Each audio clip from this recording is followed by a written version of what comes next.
Hello guys, कैसे हैं आप सभी गाइस। आज की वीडियो बहुत ही शानदार धमाकेदार है क्योंकि आज की वीडियो में बनाया है एक ब्लूटूथ स्पीकर, वो भी एक कैन की सहायता से, तेल की कैन की सहायता से ये मैंने ब्लूटूथ स्पीकर बनाया है। और इसके अंदर मैंने लगाया एक एम्पलीफायर और प्लस एक स्पीकर बेस वाला, और साथ में इसके अंदर जो बैटरी लगी है वो 15 वोल्ट की बैटरी है, लिथियम आयोन। तो गाइस वीडियो बहुत ही शानदार धमाकेदार है, तो वीडियो को पूरा देखना। हाँ, आप मेरे चैनल पर न्यू है तो चैनल को सब्सक्राइब करें और बेल आइकन को दबाना मत भूलना। तो सबसे पहले तो मैं आपको इसका साउंड सुनाता हूँ कैसा है।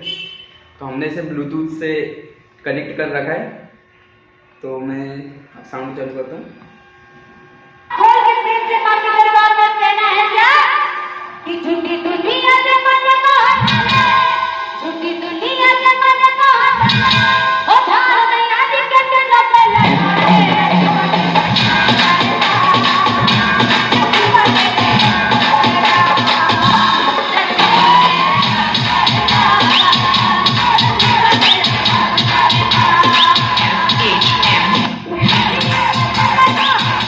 तो गाइस आपने देख तो लिया होगा, इसका साउंड एक नंबर है और बेस भी बहुत अच्छा दे रहा है।